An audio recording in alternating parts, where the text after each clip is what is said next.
to Cybertopia. So far this season we've reintroduced all the remaining ex-Tabula Rasa agents, and spent a good few episodes hanging out with a bunch of them. Now that our brief adventures with the junkyard groups have come to a nice resting point, we're going to hop on back to a group that had a much more dramatic return to life. Remember Amelia, played by Cassa, Sir Ingram, played by Mark, Cookie, played by Keith, and Toby, played by Dee? Well, last we heard from them, Toby's life was hanging in the balance in Cookie's secret apartment, as they all tried quite disastrously to help him through the hangover of many unnatural substances in his system. Let's see how they're getting on now. You see him visibly exhale. His chest is moving up and down. He's breathing. He's alive. Okay. He's somewhat. Let's him lie down for a bit. He is unconscious. Yeah. Put like a pillow under his head or something. Let's just let him sleep, I guess. The one thing that Toby would never think about. just rest, damn it. Just rest. He's like, what more chemicals can I put in my body? Yeah, exactly. You need to balance out the uppers and the downers. You don't need to sleep. Okay. Toby is sleeping off his whatever that is going on with his body right now. Everything. You other three have some time to try and figure some plans out of some sort now. So, Cookie, my lad. Yeah, Ingram. Yes. How are we doing? Just looking vaguely, like trying not to look at Toby at the moment. I mean, I personally, eyes person on the bed, could be worse. Could be a lot worse. But we're kind of a ship without sails lost at sea at the moment, aren't we? We lost our job. We don't have any goal, and we have a suspicion that our ex-boss wanted to blow us up. We need one, protection, two, basically a job to keep us busy. And I propose, even though we might not know each other a lot and shocked one of our number into semi-oblivion, that we do stick together as a group for now. I think he has a twitch, and he gave us a involuntarily thumbs up. I think we have his approval. Sounds good to me. How about for you, Amelia? Yeah, I'm fine with that. But you can see Amelia's not really. She's now that she's had some time to stop and think, she's just thinking about Darlin, and she's like, will this ever work? What is the point of Amelia now that she doesn't have her trusted partner? So yeah, that's fine. Ingram looks at Cookie a little bit like desperate, like, right. So we do have a couple of leads. Do tell. Well, you've got your, you're the kind of guy that knows a guy who knows a guy that knows a guy. So one of our leads is you. Can Amelia first try to fix Darlin and see if he can talk to me again, and maybe just give her like the confidence boost that she needs to then be like, okay, now I can deal with the rest of the world. Yeah, absolutely. Yeah, I mean, you've got your engineering core, so you can still use that to try and fix stuff. 14 plus 3, so 17 total. 17. Okay. So tell me about how you would go around trying to recover Darling. Like the gun seems operational itself. What are you doing to try and awaken Darling? Yeah, I think I'll first start tinkering with it, try and, take it apart and then put it back together again. And when she realizes that maybe that's not working, she'll just sit and then think about why she was so drawn to Darlin in the first place, and why he means a lot to her, and she needs a friend at the moment, and these guys seem great, but Darlin's with her the longest, so she'll just try to touch it with her arm or something, and try to like get connected to it in some way, because right now it's just not really. I think there's still like something in it, but there's nothing there. Yeah, maybe you're also feeling a bit of that kind of, what do they call it, the ghost limb kind of situation there. Okay, so Amelia's gonna be tinkering around with that for a while, and Ingram and Cookie are trying to formulate some sort of plan. After a while, you started getting hungry. Someone's gonna have to go out and grab some food. So, what do we need right now? We need repairs. We need food. We need allies. I can try and work on the allies, but Right. yes, food first. Right. Shall I? I mean, I still am rather confident in my negotiation skill. I don't think I would trust anyone more than you when it comes to getting me a cup of tea and something to eat. Yeah, and you did the navigation earlier, so you maybe have an idea of the area and what's around. So we can say that Ingram goes off to try and find some food. Right. I'll be right back. Stay safe. Don't try to zap anyone. Let's have a food sourcing roll for Ingram. Right. Can I use sweet talking and negotiation in that? Well, you're going to go out and try and find somewhere nearby and you can just ask people and whatnot. Yeah. Yeah. All right. Come on. I'd probably say you could also include Cyborg Gentleman in this because you're being a gentleman about it all. Yeah, fair enough. Okay, +5. Come on. Come on. Is that now 20? 20. Nice. We meet tonight. First nat There we 20. go. See, the rolls are back. The dice are back for you. Nice. Yes. Okay, what do you want to call this learning? How about street etiquette? Free ticket. Street etiquette. Yeah. Street ticket. Streetwise. Well, street one. Yeah, I was thinking, how about Streetwise? I think Streetwise seems nice. Sure. Streetwise. Okay, so you have a learning in Streetwise. And remember, your learnings now, you only need 2 to get a skill. So if you get another nat 20 in a Streetwise kind of roll. Right. So, Golden. people, I am on food gathering duty from now on. I need it. It could have been a long time, but Yeah. no. Ingram is back pretty quickly with food. Yeah, Ingram and Cookie start digging in. What kind of food do you bring back? Well, somebody asked for pie. So to lift spirits, Ingram did bring back a slice of pie. And Nice. for the rest, a couple of macarons to go with the tea. But for the rest, think of good, energy-rich British food. Like somewhere he got fish and chips. That kind of thing. You find the English Quarter somehow. Yeah. It's a good thing you got a nat 20 because there's no way you're getting macarons and fish and chips. In the same shop. In the macarons and fish and chips. You go to You the found the chippy and you're like, best bodega. I'll have the macarons as well, please. Yes. Just in the same shop. Like, Why is macarons deep fried? Amazing. No, How have they even accomplished this? Amazing. I wasn't Scotland one. I still have traumas about deep fried Mars bars. Please no. Oh. Right. Okay, so you bring back all this food and Ingram and Cookie start tucking in. You put down the pie for Amelia, but she's really engrossed in this situation she's got going on with Darling. And it seems like hours pass. It's probably not actually hours, but Amelia's completely engrossed. And she starts nodding off. She still hasn't had that pie. She's just been so focused on this, and she starts nodding off. And just as she's about to drop into a deep sleep, you hear her. Look alive, 6-shooter coming online. That was some ride, partner. Well, you're back. You're back. Is it meant to do that? Well, you guys can hear him too, right? What the? Everyone can hear it. It's very loud, in fact. Oh, you can hear it. Okay. Okay, I'm so glad we have soundproofing in this place. Maybe I'll turn it down. Yeah, if you try to turn him down, it doesn't have any impact. He's just like, Hey there, partner. What in tarnation? What? Yeah, you're telling me? Where are we? What's going on? I don't know. All I know is you're back and we're here, and that's good, right?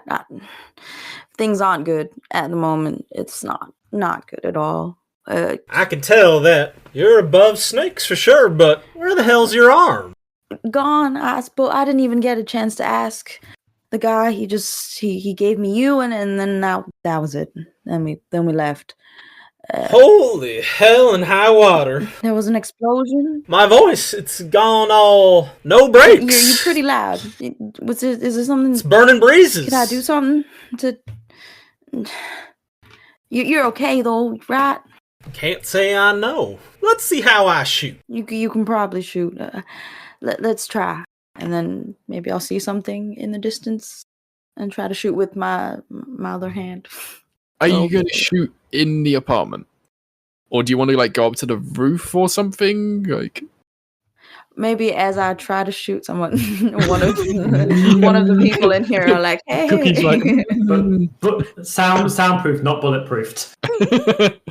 yeah, I bet. No, I trust you. I trust you. I'm just happy to hear your voice. Really, you.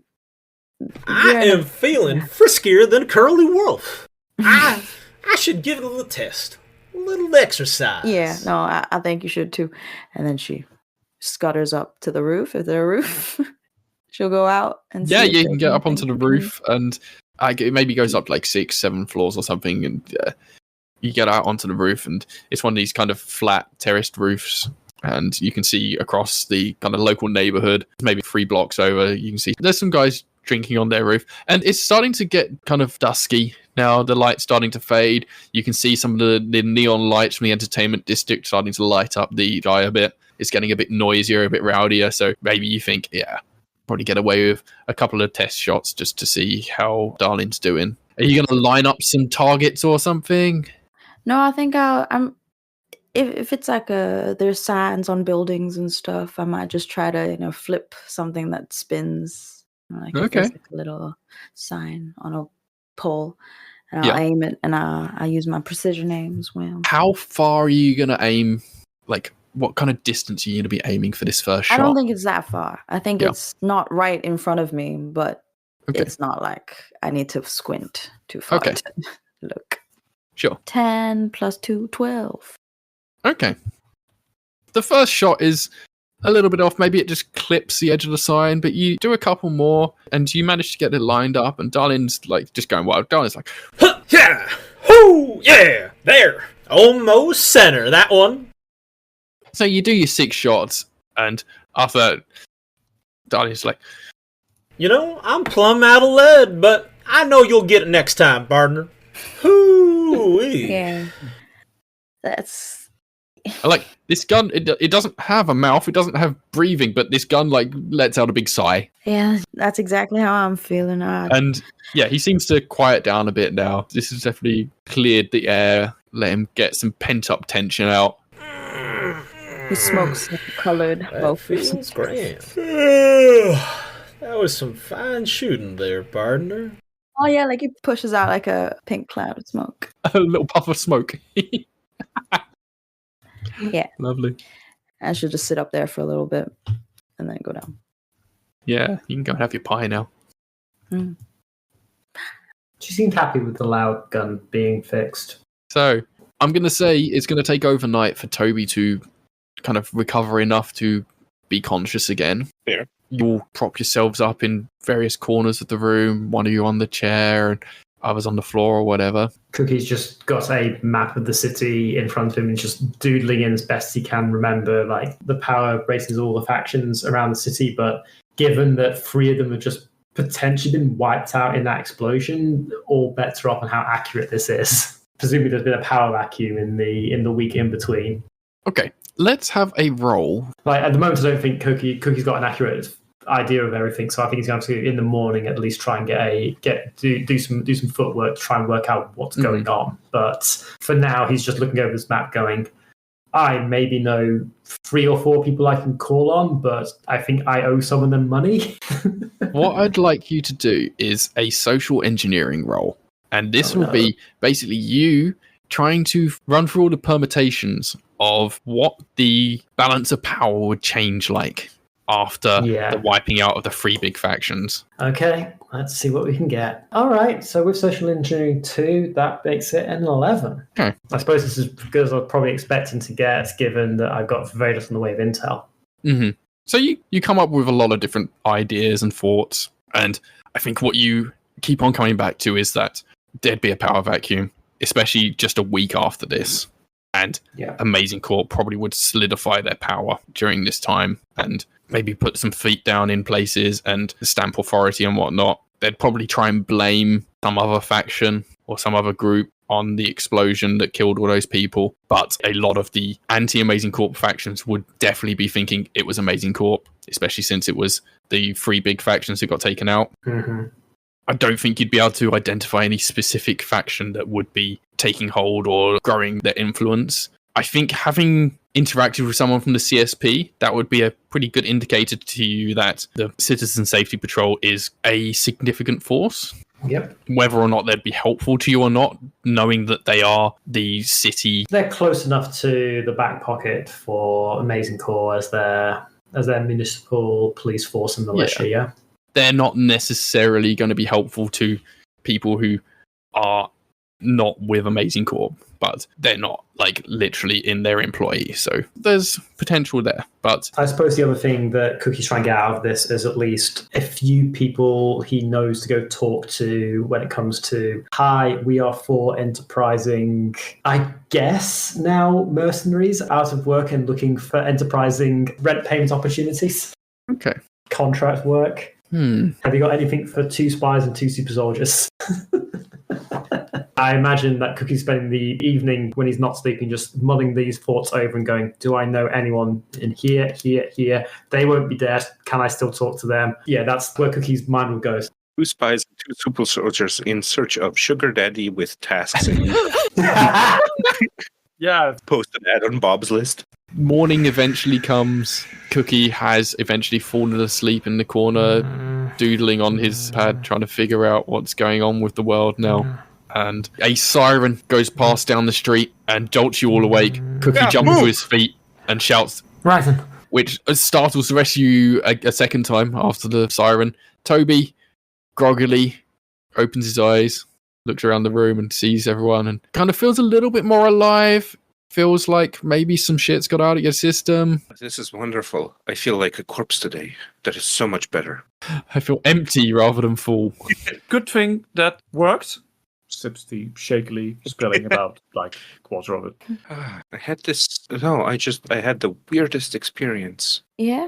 I think I dreamt. Is that how was it? It was strange and convoluted, but I think you were there, and I think Sir Ingram was there, and I think Cookie was there, and I think Darling was there. Right. Was it a good dream? Some of it. I was running on a field with cows, and they were so soft and fluffy. Fluffy cows. Yes. Yeah, no, that sounds very pleasant. I'm happy for you. I wonder if Toby's ever actually met a cow. what's a cow? No. Honestly, it was probably like golden retrievers or something that he just assumed were cows. They were fluffy, like clouds. I think Cookie just outright says, what's a cow? They were very fluffy and they were cows and they went nee.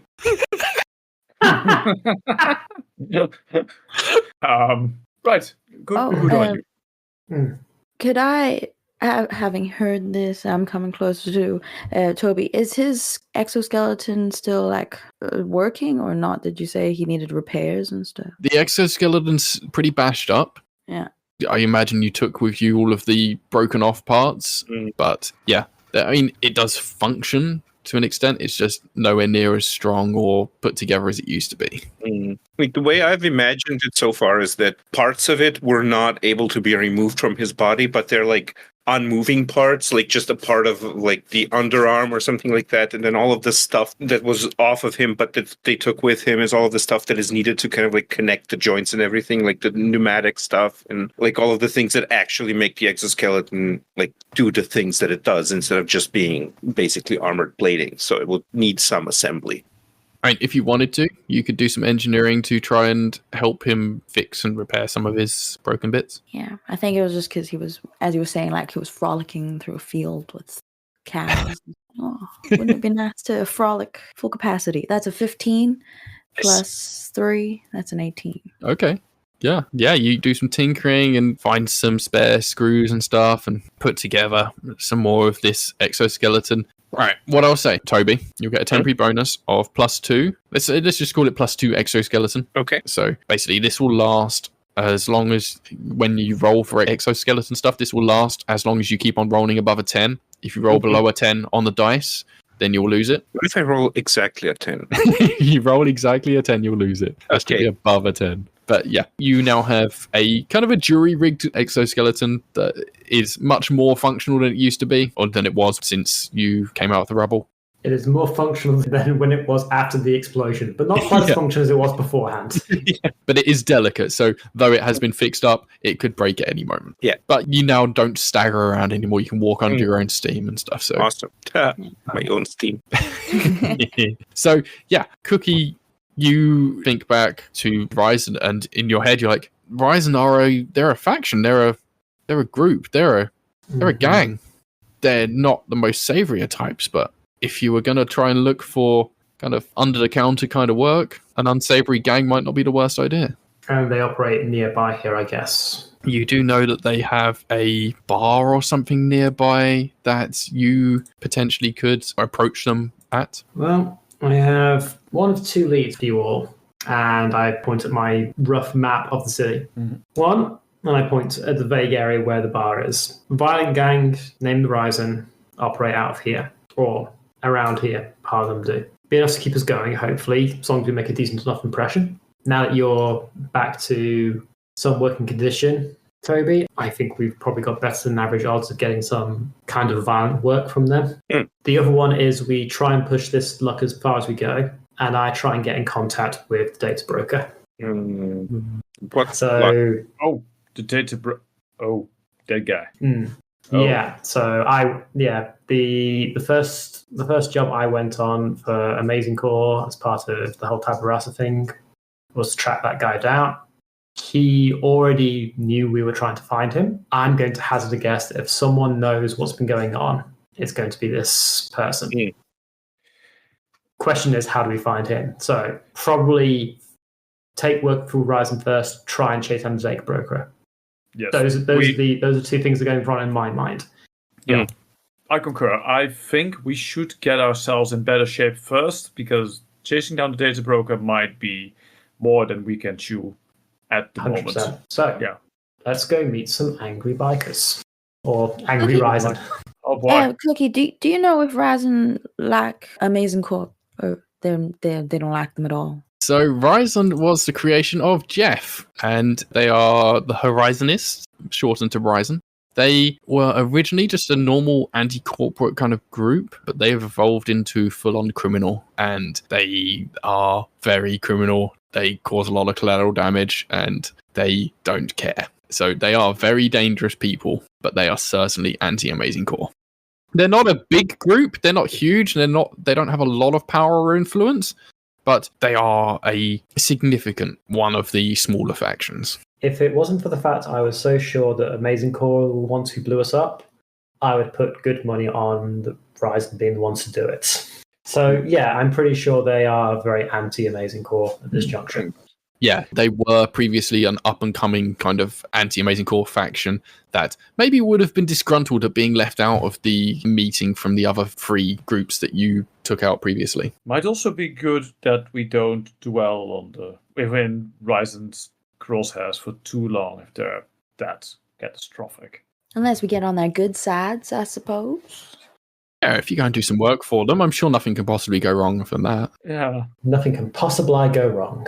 I am kind of worried how my, way of things is going to vibe with. But, let's give it a shot, I guess. Maybe they like tea? Ingram, I have seen you talk three of the largest anti-corporate factions into having tea as a precursor to the dance-off. I believe you were also extremely instrumental in that. I wonder what's happened to the other two members of our team.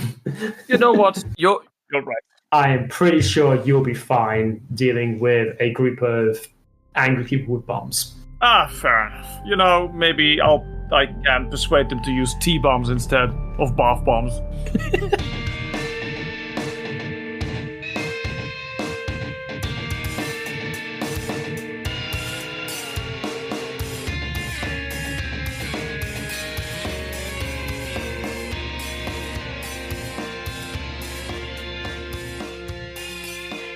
Well, there we have it then. Toby did in fact survive his first session of Season 2. It was really fun working with this group through their arc, because they really just took control and guided their own story in the direction that felt natural to them, which is exactly what I'd always aimed for with opening the world up to the players in Season 2. Soon enough, we're going to be meeting more of the factions that Ever created during the DNA sessions between seasons, and seeing more of the intriguing world of Paradigm City. Once again, gotta give a huge thanks to our voice actors this episode. You've just been hearing Alexander Way, aka Mello Yenis, as Amelia's sentient revolver darling, and they'll be back a bunch over the season.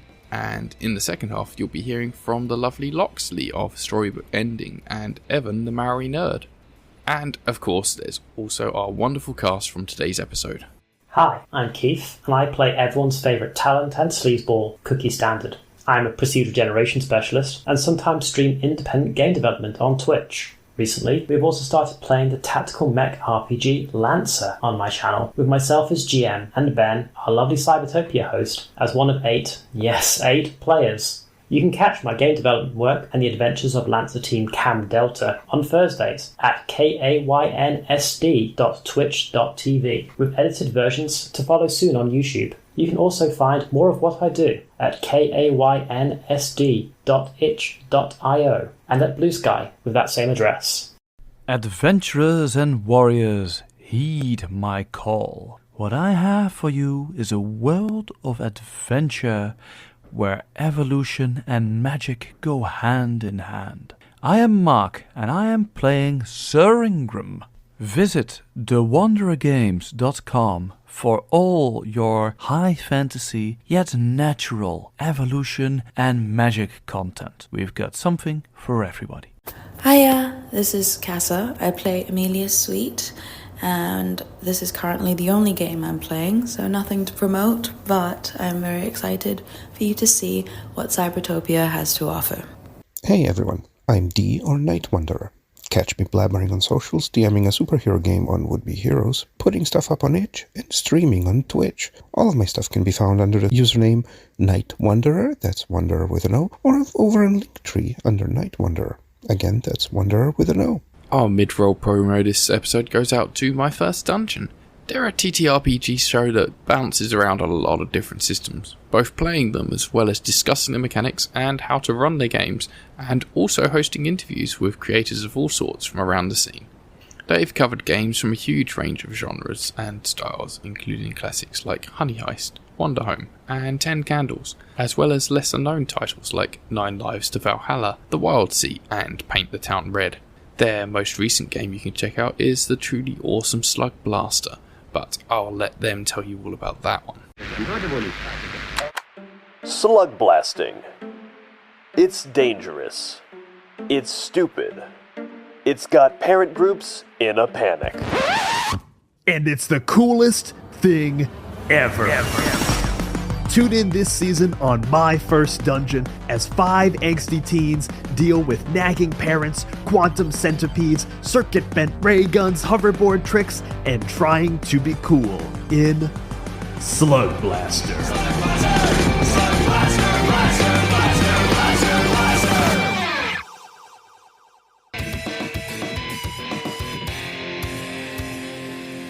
Okay. So, yeah, the bar that Cookie knows of where these people have at least some operations out of is not far. You can find your way there without too much difficulty. When you get there, it's one of these kind of, you go down some steps and it's a dark, dingy, underground basement kind of bar. What time of day are you going to go, actually? Are you going to wait until evening falls, or are you going to go, like, when it's not busy hours?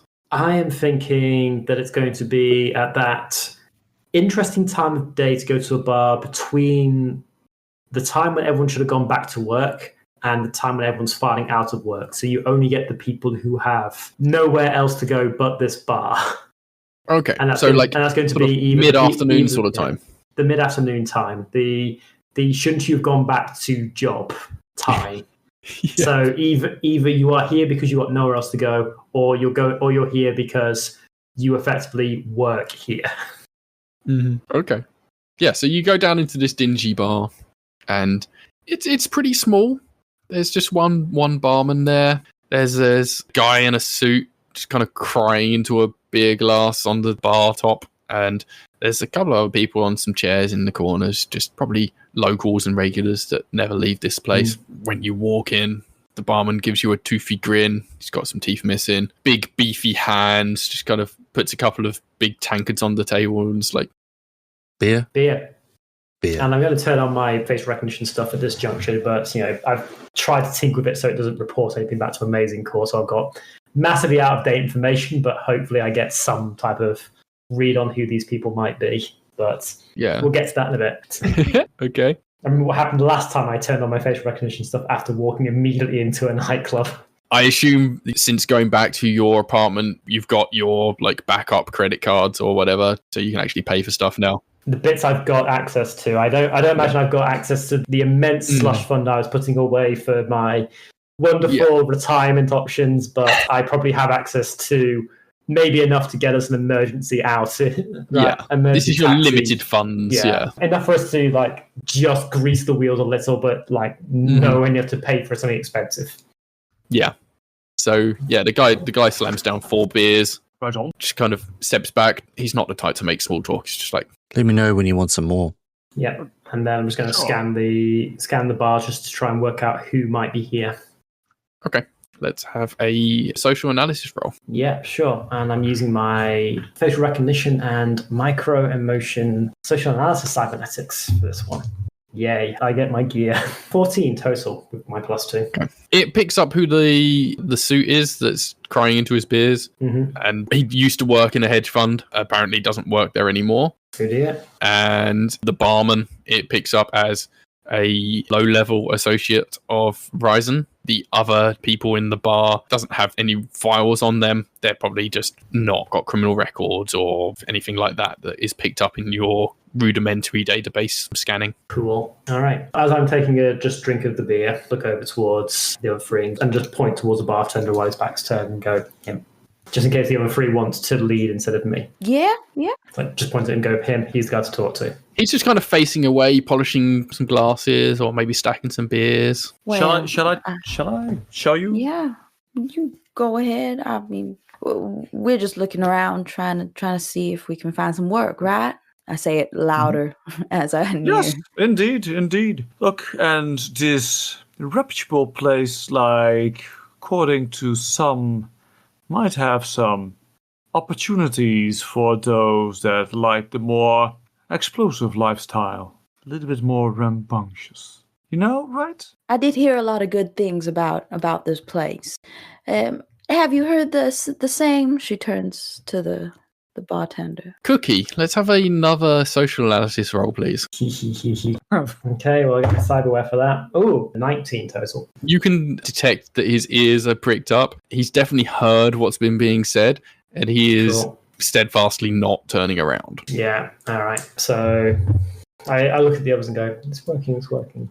Lay it on a little thick. Either he's going to have to shut us up or he's going to have to come over and talk to us in a bit. So, but I believe there would be certain individuals wanting like some more expertise, like some real skills. For skilled folk like us, Indeed. they'd be fools not to take us up on anything, especially things we're fresh on the market. Indeed, especially with our prices, Oh, reasonable. Like with our skill set and our equipment is hard to come by. Reasonable. Indeed. And particularly with no loyalties to Any them big amazing folk. No. Indeed. Quite the opposite. Yeah. He spins round at the mention of amazing and slams his fist on the counter. You don't mention them here.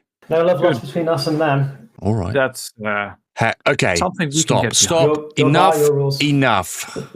What is it you want? We, my dear sir, are looking for some work, preferably against those that cannot be mentioned. Look, I don't know who yous are. Exactly. We should get acquainted then. Indeed, if we were to get acquainted, would, there be a possibility of some mutually beneficial cooperation? He looks very shifty, and he looks around the bar.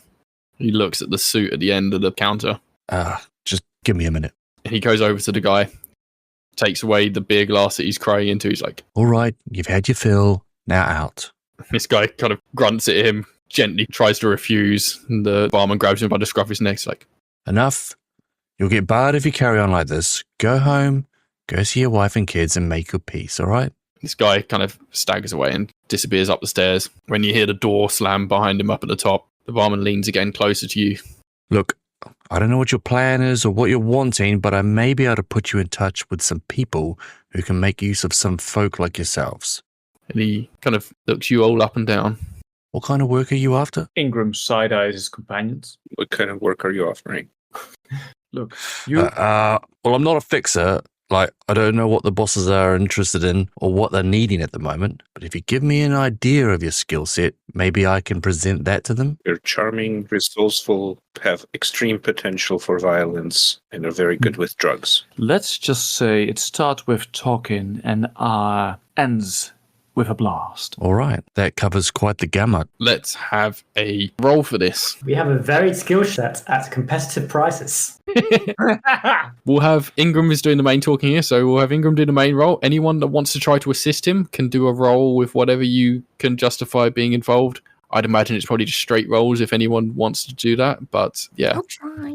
Oh, yeah, I'll try. I mean, I would argue that I can use my exoskeleton to flex. Ooh. Oh, yeah. Flex. Yeah. And one kind of pops out just a little bit because it's so like Flex and screws fall off.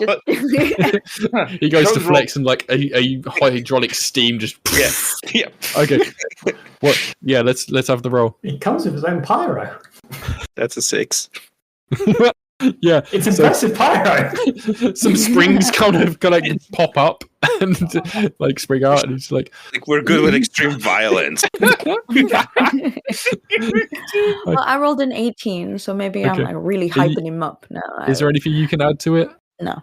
No? It's just Okay. a straight- Like a flourish of darling. Yeah. Oh yeah. Oh Yeah. yeah. Yeah. Ooh. Yeah, if you kind of like do the thing where you flash your holster kind of thing or something like. I'll put it around on my finger. You know? Yeah. Okay. Yeah.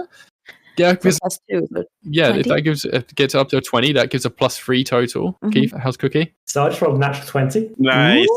And with me doing my social analysis and just like, because I see like the flows of emotions and hormones and brain chemicals in people's states, I can sort of, when Ingram's saying certain words, I can just motion on the tables like, yep, keep it up, keep it up, no, tamp down, just manipulate him in that way to do it. All right. So I think I have to work out what learning that comes with though. I've got a good idea for this. How about Wingman? Wingman.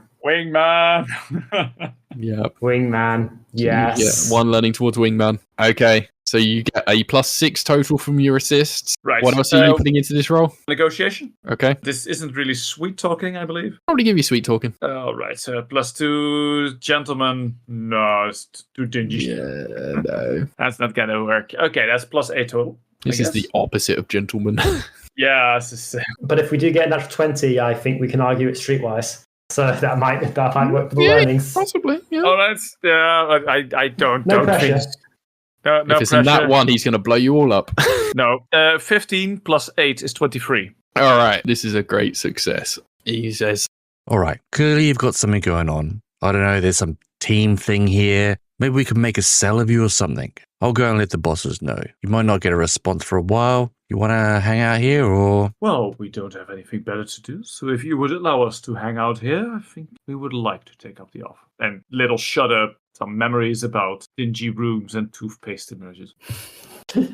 All right, well, don't disturb Harold and Serene in the corner there. They're our regulars. You can have a little booth down at the end. Don't make too much noise, and when it's time, I'll give you the nod, all right? Sure. and he'll disappear down into a back room or something. You can all go in to take a seat. Nice. I look at Toby's frame and go, I think the spring will have alignment. Oh shit! That would have been using your exosuit as well, Yep, right? So you yep, the already, bonus is gone. it's already Bonus. lost the bonus. Yeah, the repairs are Bonus. broken again. The bonus is gone. Yeah, seems you have to do a little bit more tweaking work, ma'am. Yeah, well, I've been tweaking all the time. No, like the one that did the tweaking. We need to find someone. Yourself, Toby? Sorry? Can you do the tweaking yourself? I can try. I'm not very good at the mechanical side. No, I'm pretty good at the... So, Amelia, you are like an engineer, correct? A little bit. A little bit. So, if we have a quiet moment, could you try? Of course, I could try fix- again. I could definitely try. I keep trying until. Yeah. Yeah, but I think we're probably maybe going to need everyone- some new parts as well. Yeah. I think we have 4 coasters, a beer glass, and a pool cue. Let's In the Don't way of forget- tools. What's interesting is there's no pool table. There's a pool cue, but no pool table. Okay. 'Cause I was thinking we could play for some repairs or something. Some information about who we could get. I mean, it's still like mid-afternoon, so there's no other like people No, to there's like no play other. against or anything. So I don't generally like to do that side of things, but I'm really good with the biochemistry stuff, which means that I'm also really good at cooking. I see a potential very good partnership here. You do the fish and chips, also the No, I tea. mean like you mean like drugs? Yes. We could that could Ingram be is visibly one of our disappointed. selling points. I mean, honestly, I Huh? have had drugs tested on me that would blow your mind, literally.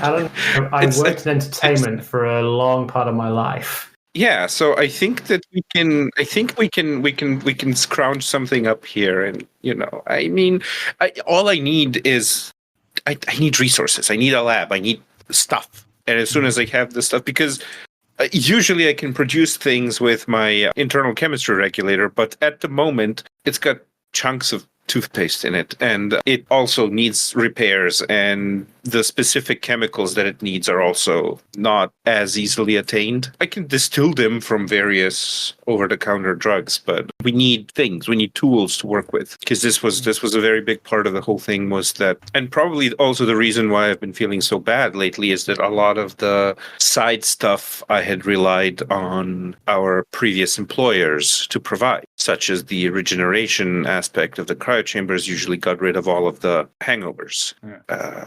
Which means we need money for you to get a lab. Yeah. We need money for Amelia to get tools. Or access to a lab. If we can get me into a medicine producing company of some sort, I would have access to a lab. I know of a probably abandoned medical lab. I mean, honestly, that sounds amazing. I mean, I have no idea if it's still there, but I do remember, arresting the doctor that was working there, and they had some really goofy chemicals that made people into abominations. Oh, wonderful! That sounds like that sounds exactly like the type of chemicals that I would be able to use. Cookie realizes how much of a sheltered life he's had up until this point. I mean, we could take a look when we're done here. Cookie's had it easy, man. Yeah. I mean, look, I moved up, tabula rasa after they'd seen that I was very good at resisting everything they threw at me. I was just a test subject. I was their longest tenured test subject in their labs. They just couldn't kill him. I just recovered from everything. So I'm going to recover from this as well. It's just taking longer than it used to while we were at the Blank Slate Company. That's good to know. So we do this meet. We see if it feels off. We see if it's a job we want to do. We get some money. We go check out this. We see if it needs clearing out. We can set something up there. We have 2 potential income streams. Yeah. We chase that information. We work out where we stand with the Maiden Corps. We see how it goes from there. We have options. This is good. Mm-hmm. This is starting to come together. Looking much better than it did yesterday. Cheers. Cheers. Cheers. Okay, so the barman eventually comes back to the bar and just gives you a nod, then just sets about doing bar stuff, polishing glasses, putting out bowls, that sort of thing. About half an hour passes, and you're all having your conversations or just chilling out. Suddenly, a slot opens up in the wall right next to your table, literally right next to where you're sat. And it's like one of these little, mailbox kind of size slots, and you see a pair of eyes look through. All right, what you got to offer? Oh, very cloak and dagger. Very appreciative of that. I would offer my hand for you to shake it, but you don't appear to have anything other than eyes. How about a test run? It's kind of hard to tell you exactly, right? Just give us a low-level mission and see how we do. If we flourish, then, we're ready for the big stuff. Well, to give you kind of an indication of our substantial capabilities, I, for example, what you would call a mix between a talker and a brawler. We've got somebody here that is very well versed in all kinds of chemical stuff, together with the powers of an exoskeleton. We've got the best gunslinger this side of town sitting here, and the person with the most silver and golden tongue you'll ever hear, who can see everything, and sell you anything if he so desires. Right. Both our combat and diplomatic capabilities are substantial. No matter if you want a kaboom, a delayed kaboom, or something in between a kaboom and a kaboom, you know. Combat, logistics, social engineering, pharmaceuticals, and explosions. We are the complete package. So, what I'm hearing here, two things. We got extortion or racketeering. What's your flavor? And how dirty are you willing to get? Against the right crew? Rather dirty. Against the right crew, you know, we could do extortion. Look, if you've got principles and shit, this ain't gonna work. What are you willing to do? Ingram shuts up. This is not his cup of tea. I'm going to say that as far as I've heard about Rizon, there is plenty of principles already at play. For instance, I look over at the bartender. There are people we don't mention and that we don't agree are particularly nice people. Fair to say. So I think we've got some principles that align. As long as it stays that well aligned, I think we're good. Alright, well, I ain't gonna send you up against them. I'm sure they've got friends that you want to mess with, though. We've got some businesses that ain't coming into line with our methodologies. And we've got some rivals that need to be brought into line, shall I say. I think we're good at sending messages. Let's talk about your rivals. Cookies, whilst not mentally above the idea of leaning on businesses, probably thinks it's just a little bit beneath him compared to dealing with entire crews. So Fair enough. here the dealing with rivals side of thing. Alright, I'll get Murray over there to give you an address. We need you to go over and make sure these people don't step on our turf no more. Got it? What's it pay? Oh, I thought you were in for a test run here. Can't blame me for trying. Anything we take and keep then, or? Let's see how messy you make this and how effective you can be. And we'll see what you can acquire from the scene. You get me? Sounds good to me. And then the slot shuts. All very paranoid. A few minutes later, you see the barman takes out like a holographic business card thing and he just lays it on the bar and turns back away. Well done. Ingram stands up, walks to the bar, picks up the card, holds it between two fingers, and with a resigned look, looks at the party and says, well, guess we can check this out.